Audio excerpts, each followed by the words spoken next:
Restons à Boulogne-sur-Mer avec une mode venue d'outre-Atlantique, la Hills Dance. Une danse en talons populaire aux États-Unis qui reprend les codes de l'ultra-féminité. En France, la pratique séduit de plus en plus. 1, 2, 3, 4 et 1, 2, 3, 4 et 1, 2, 3, 4, pause, ga, ga. Reconquérir sa féminité en talons hauts, c'est la promesse de la Hills Dance. Je casse, la tête en arrière, en bas, et là je remonte par les fesses. Mélange de cabaret et burlesque, une danse sensuelle où la difficulté se mesure à la hauteur des talons.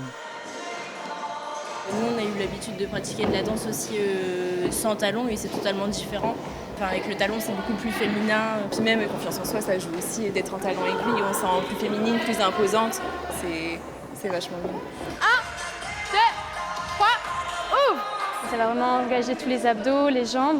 Donc il faut tout le temps être gainé. Ça demande pas mal d'aptitude aussi dans le sens où on va faire une grosse partie au sol avec pas mal de coordination. Et ça rajoute aussi forcément de la difficulté pour les appuis. Au-delà de la performance physique, l'idée de s'exprimer à travers son corps et reprendre confiance en soi, pas toujours simple de lâcher prise quand on débute.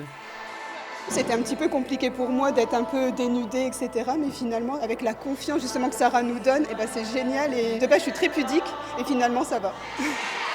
Au fur et à mesure des cours, on sent plus confiance dans nos mouvements, dans les regards, on a plus d'attitude, etc. en fait.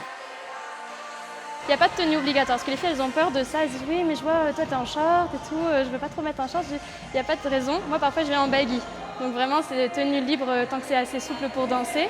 Et j'ai vu des femmes arriver en jogging et maintenant mettre des petites jupes, mettre des collants, tenter des choses un peu plus féminines, mais aussi peut-être simplement s'apprécier un peu plus aussi dans ces danses. Droite, gauche, droite, gauche. Pari relevé pour Sarah, la seule à proposer des cours de Hills Dance sur la Côte d'Opale. Mais avec 30 places pour 80 demandes, elle cherche une autre salle pour continuer à faire danser plus de femmes en quête de leur féminité. Ça fait du bien et le regard qu'on pose sur nous, il n'est pas critique. En fait, on accepte juste ce qui se passe, on oublie les jugements, le regard des autres, son propre jugement. En dansant, je me sens belle.